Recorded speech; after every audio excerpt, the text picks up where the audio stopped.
السلام علیکم ورحمۃ اللہ وبرکاتہ۔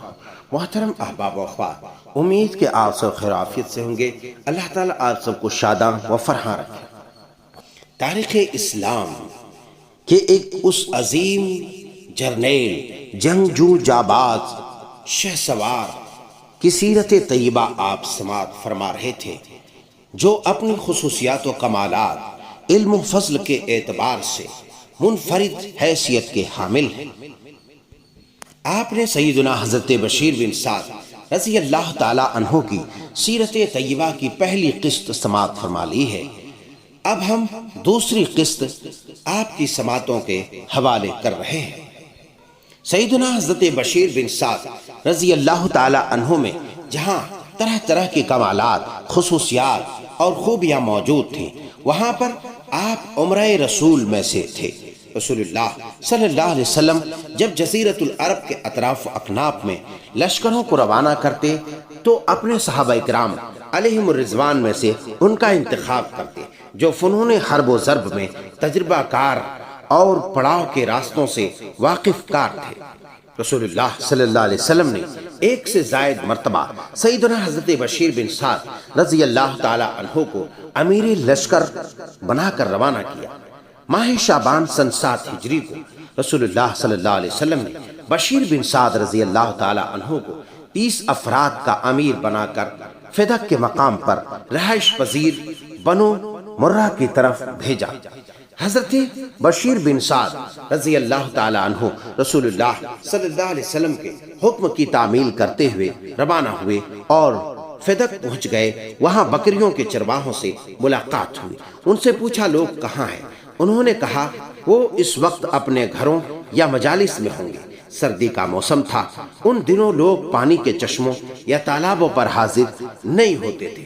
سیدنا حضرت بشیر بن سعد رضی اللہ تعالی عنہ اور ان کے ساتھی بکریوں اور چوپائیوں کو ہانک کر لے چلے اور مدینہ منورہ کا رخ کر لیا۔ ایک شخص نے شور مچاتے ہوئے اہل فدق کو اطلاع دی۔ شام پڑتے ہی کثیر تعداد میں جنگجو آن پہنچے۔ تیر اندازی سے لڑائی کا آغاز ہوا۔ سیدنا حضرت بشیر بن سعد رضی اللہ تعالی عنہ کے ساتھیوں کے تیر ختم ہو گئے۔ رات بھر لڑائی جاری رہی۔ صبح ہو گئی، بنو مرہ نے ان پر پھر حملہ کیا۔ بشیر بن سعد رضی اللہ تعالی عنہ جم کر لڑے اور بھرپور صبر کا مظاہرہ کیا۔ دشمنان اسلام کے سامنے پہاڑوں کی طرح ڈٹے رہے۔ لڑائی کے دوران ان کے گھٹنے پر گہرا زخم آیا، جس سے آپ گر پڑے۔ یہ مشہور ہو گیا کہ سیدنا حضرت بشیر بن سعد رضی اللہ تعالی عنہ شہید ہو گئے۔ بنو مرہ اپنے چوپائے اور بکریاں لے کر واپس آ گئے۔ حضرت بشیر بن سعد رضی اللہ تعالی عنہ کو مردہ خیال کرتے ہوئے دیگر لاشوں میں ہی پڑا رہنے دیا۔ جب شام ہوئی تو آپ اٹھے اور فدق پہنچ گئے۔ وہاں ایک شخص کے پاس کئی روز تک مقیم رہے، یہاں تک کہ زخم ٹھیک ہو گئے۔ وہاں سے آپ مدینہ منورہ پہنچے۔ رسول اللہ صلی اللہ علیہ وسلم اور مسلمان سیدنا حضرت بشیر رضی اللہ تعالی عنہ کے صحیح سالم مدینہ منورہ پہنچنے پر بہت خوش ہوئے۔ حضرت بشیر بن سعد رضی اللہ تعالی عنہ کی مہم جوئی اسی پر ختم نہیں ہو گئی، بلکہ انہوں نے اپنی زندگی میں مزید کارہائے نوا سر انجام دیے۔ رسول اللہ صلی اللہ علیہ وسلم کو یہ اطلاع ملی کہ بنو غطفان کے لوگ جناب مقام پر جمع ہو چکے ہیں تاکہ وہ مدینے کی طرف پیش قدمی کریں اور وہ اپنے زوم باطل کے مطابق اسلام اور مسلمانوں پر کاری ضرب لگاتے ہوئے کام تمام کر سکیں۔ یہ خبر سنتے ہی رسول اللہ صلی اللہ علیہ وسلم نے شورا کا اجلاس طلب کیا۔ آپ نے سیدنا حضرت ابو بکر صدیق، سیدنا حضرت عمر فاروق رضی اللہ تعالی عنہما کو بلایا۔ انہیں بنو غطفان کے عزائم کے بارے میں آگاہ کیا اور انہیں یہ بھی بتایا کہ وہ مدینے پر حملہ آور ہونے کے لیے اکٹھے ہو چکے ہیں۔ دونوں نے بیک زبان ہو کر کہا، یا رسول اللہ صلی اللہ علیہ وسلم، بشیر بن سعد کو ان کی طرف بھیجیں۔ لہٰذا رسول اللہ صلی اللہ علیہ وسلم نے سیدنا حضرت بشیر بن سعد رضی اللہ تعالی عنہ کو بلایا۔ ان کے لیے جھنڈا تیار کیا اور ان کی قیادت میں 300 افراد پر مشتمل لشکر اسلام کو مرتب کر کے روانہ فرمایا۔ آپ نے انہیں حکم دیا کہ رات کو سفر کریں، دن کو کہیں چھپ جایا کریں، تاکہ بنو غطفان کو تمہاری پیش قدمی کا پتہ نہ چل سکے۔ سیدنا حضرت بشیر رضی اللہ تعالی عنہ لشکر کو لے کر رات کے وقت روانہ ہوئے، دن کو لشکر سمیت چھپ جاتے۔ اسی طرح سفر کرتے ہوئے خیبر کے نشیبی علاقے تک پہنچ گئے۔ ایک جگہ پڑاؤ کیا جس مقام کا نام صلاح تھا۔ پھر مقام صلاح سے نکلے، یہاں تک کہ قوم کے قریب پہنچ گئے، مویشیوں پر شب خون مارا اور وہاں سے بہت سی چیزیں ہاتھ لگی۔ سیدنا حضرت بشیر بنو غطفان سے نبرد آزما ہوئے، ان کا شیرازہ بکھیر دیا، ان پہ غلبہ حاصل کیا، انہیں تہ دیگ کیا، قیدی بنایا اور مال غنیمت حاصل کیا۔ وینا بن حسن اور اس کے ساتھی بھاگ گئے، وہ ٹولیوں میں بٹ کر ہر طرف کھسک گئے۔ بلاخر سیدنا حضرت بشیر رضی اللہ تعالیٰ عنہ فتح یاب ہو کر مدینہ منورہ تشریف لائے۔ یہ لشکر ماہ شوال سن 7 ہجری کو روانہ ہوا تھا۔ سیدنا حضرت بشیر رضی اللہ تعالیٰ عنہ رسول اللہ صلی اللہ علیہ وسلم کے ہاں قابل اعتماد تھے۔ جب ذی قعدہ سن 7 ہجری کو عمرۃ القضاء کے لیے روانہ ہوئے تو آپ نے اسلحہ پہلے بھیج دیا اور اس کا نگران سیدنا حضرت بشیر بن سعد رضی اللہ تعالی عنہ کو مقرر کیا۔ سیدنا حضرت بشیر بن سعد رضی اللہ تعالی عنہ جہاد، بہادری، جواں مردی اور شہسواری کے سفر پر رسول اللہ صلی اللہ علیہ وسلم کے ہمراہی میں رواں دواں رہے، یہاں تک کہ آپ اس دنیا فانی سے کوچ کر گئے۔ نبی کریم صلی اللہ علیہ وسلم سیدنا حضرت بشیر بن سعد پر بہت خوش تھے۔ حضرت بشیر بن سعد رضی اللہ تعالی عنہ نے سیدنا ابو بکر صدیق رضی اللہ تعالی عنہ کی خلافت میں بھی بہترین کارہائے نمایاں یا سر انجام دیے۔ حضرت بشیر بن سعد انصاری رضی اللہ تعالی عنہ کہ حضرت ابو بکر صدیق رضی اللہ تعالی عنہ کے دور خلافت کے آغاز میں بڑے گہرے اثرات تھے، جس کا اس واقعے سے پتہ چلتا ہے کہ جب مسلمان باہمی مشورہ کرنے کے لیے سقیفہ بنو سعدہ میں اکٹھے ہوئے تھے کہ اب خلیفۃ الرسول کون ہوگا، مہاجرین و انصار کے مابین طویل گفت و شنید اور بحث و مباحثے کے بعد معاملہ سیدنا حضرت ابو عبیدہ بن جراح رضی اللہ تعالی عنہ پر آ کر اختتام پذیر ہوا۔ انہوں نے اہل مدینہ سے خطاب کرتے ہوئے فرمایا، اے خاندان انصار، تم نے سب سے پہلے مدد کی، اب تم اس نظام میں تبدیلی کرنے میں پہل نہ کرو۔ سیدنا حضرت بشیر بن سعد رضی اللہ تعالی عنہ قبیلہ خزرج کے سردار تھے اور انصار کی جماعت میں بیٹھے تھے۔ وہ حضرت ابو عبیدہ بن جراح کے اس حکمت بھرے دل نشین، لطافت آمیز اور نہایت ہی حل کے پل کے انداز میں کہے گئے جملے سے جھوم اٹھے۔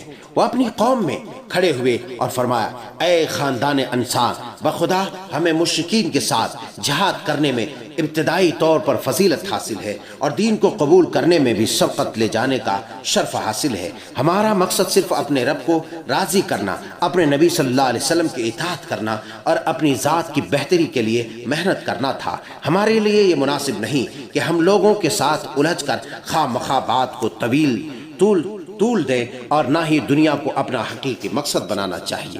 دیکھو، محمد کریم صلی اللہ علیہ وسلم قریشی ہیں اور آپ کی قوم اس منصب کے زیادہ حقدار ہیں۔ اللہ کی قسم، میں اس معاملے میں ان سے جھگڑا نہیں کروں گا۔ اللہ سے ڈرو، ان کی مخالفت نہ کرو۔ حضرت ابو بکر صدیق رضی اللہ تعالی عنہ نے انصار میں چکر لگایا تاکہ یہ مشاہدہ کر سکیں کہ حضرت بشیر بن سعد کی بات کا ان پر کیا اثر ہوا ہے۔ انہوں نے محسوس کیا کہ ان کی اکثریت حضرت بشیر رضی اللہ تعالی عنہ کی بات پر مطمئن ہو چکی ہے۔ جب آپ نے اس بات کا ادراک کر لیا کہ اب معاملہ اپنی منطقی نتیجے تک پہنچنا چاہیے تو فرمایا، یہ عمر اور ابو عبیدہ رضی اللہ عنہما ہیں، اگر تم چاہو تو ان کے ہاتھ پر بیعت کر لو۔ حضرت عمر رضی اللہ تعالی عنہ اور حضرت ابو عبیدہ بن جراح رضی اللہ تعالی عنہ نے فرمایا، اللہ کی قسم، ہم آپ کے ہوتے ہوئے یہ منصب قبول کرنے کے لیے ہرگز تیار نہیں۔ آپ مہاجرین میں سب سے افضل ہیں۔ نماز میں آپ نے رسول اللہ صلی اللہ علیہ وسلم کی نیابت کے فرائض سر انجام دیے۔ دین اسلام میں نماز ہی سب سے افضل عمل ہے۔ آپ اپنا ہاتھ آگے کریں تاکہ ہم بیعت کریں۔ جب بیعت کرنے کی غرض سے یہ دونوں صحابی آگے بڑھے، حضرت بشیر بن سعد رضی اللہ تعالیٰ عنہ جلدی سے آگے بڑھے اور ان سے پہلے حضرت ابوبکر صدیق رضی اللہ تعالیٰ عنہ کے ہاتھ پر بیعت کر لی۔ اس طرح سب سے پہلے بیعت کرنے کا اعزاز انہیں حاصل ہوا۔ حضرت ابوبکر صدیق رضی اللہ تعالیٰ عنہ کا مسند خلافت پر جلوہ نشی ہونا امت مسلمہ کے لیے مسرت و شادمانی کا باعث بنا۔ تمام مسلمان بہت خوش ہوئے۔ حضرت بشیر بن سعد رضی اللہ تعالیٰ عنہ نے سب سے پہلے امت مسلمہ کو اس مبارک بیعت کی خوشخبری دی جس نے دنیا میں اسلام کے جھنڈے گاڑ دیے تھے، جس سے مرتدین کا قلعہ قمع ہوا اور ان لوگوں کا بھی خاتمہ ہوا جنہوں نے عربوں کو کسی شر میں مبتلا کرنے کا ارادہ کیا تھا۔ ہمیشہ رہنے والے شہداء حضرت بشیر بن سعد رضی اللہ تعالیٰ عنہ نے جنگوں میں سیدنا حبیبنا حضرت خالد ابن ولید رضی اللہ تعالیٰ عنہ کا ساتھ دیا۔ وہ حضرت خالد ابن ولید کی قیادت میں مرتدین کے ساتھ نبرد آزما ہونے کے لیے یمامہ گئے۔ پھر حضرت خالد رضی اللہ تعالیٰ عنہ جہاد کی راہ پر مسلسل گامزن رہے اور حضرت بشیر بھی آپ کے ساتھ رہے۔ حضرت خالد ابن ولید رضی اللہ تعالیٰ عنہ اپنا لشکر لے کر عراق کے جنوب میں عین التمر پہنچے۔ وہاں کا گورنر مہران بن بھرام تھا۔ عین التمر کے ارد گرد بہت سے قبائل آباد تھے۔ انہوں نے مہران سے اپنے سردار عقا ابن ابی عقا کی سربراہی میں ملاقات کے دوران کہا کہ عرب آپس میں لڑائی کو خوب اچھی طرح جانتے ہیں، آپ عربوں کو مسلمانوں کے ساتھ لڑنے دیجئے، اسی میں اہل فارس کی بہتری ہے۔ یوں ان کی باہمی لڑائی ایرانیوں کے نصرت و فتح کا پیش خیمہ ثابت ہوگی۔ اگر قبائل غالب آ گئے تو معاملہ یہی ختم ہو جائے گا، اگر مسلمان غالب آ گئے تو مہران ان کی طرف نکلے۔ مسلمانوں کو تھکاوٹ نے عاجز و لاچار کر رکھا ہے، لیکن رحمان کی تلوار خالد ابن ولید اور ان کے مہاجر و انصار ساتھیوں نے قبائل کو ان کی سربراہی میں اچھی طرح سب بندی کی مہلت ہی نہ دی۔ سیدنا حبیبنا حضرت خالد ابن ولید رضی اللہ تعالی عنہ نے عقا پر اس وقت حملہ کیا جبکہ وہ اپنے لشکر کے صفوں کو درست کر رہا تھا۔ اسے گرفتار کر لیا، اس کا لشکر لڑے بغیر ہی شکست کھا گیا، اس کے بیشتر افراد گرفتار کر لیے گئے۔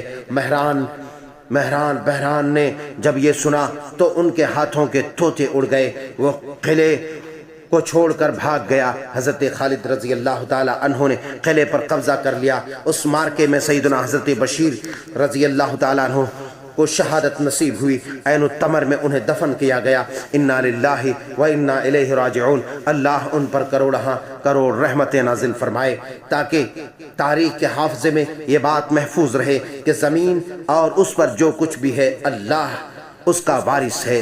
سیدنا حضرت بشیر بن سعد الانصاری رضی اللہ تعالی عنہ درسگاہ نبویہ صلی اللہ علیہ وسلم میں پروان چڑھنے والے ایک عظیم جنگجو جانباز شہ سوار جرنیل تھے، ہمیشہ زندہ رہنے والے ایک شہید ہیں۔ اللہ کے حضور امید رکھتا ہوں کہ ہمیں ان بہادروں شہ سواروں کے صفوں میں قیامت کے دن شامل فرمائے۔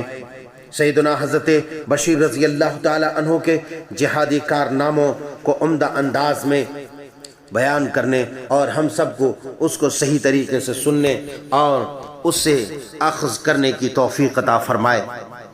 عزیزان گرامی، آپ سماعت فرما رہے تھے اس عظیم جنگجو جانباز شہ سوار عالم باقبال صاحب زبان و قلم سیدنا حضرت بشیر بن سعد انصاری مدنی رضی اللہ تعالی عنہ کی سیرت طیبہ کی دوسری اور آخری قسط۔ امید کہ آپ کو یہ قسط پسند آئی ہو۔ اگر پسند آئی ہو تو اسے زیادہ سے زیادہ ثواب سمجھ کر کے شیئر کریں اور لائک کریں، کمنٹس کے ذریعے تاثرات کا اظہار کریں، ساتھ ہی چینل کو سبسکرائب اور پیج کو فالو کریں۔ السلام علیکم ورحمۃ اللہ وبرکاتہ۔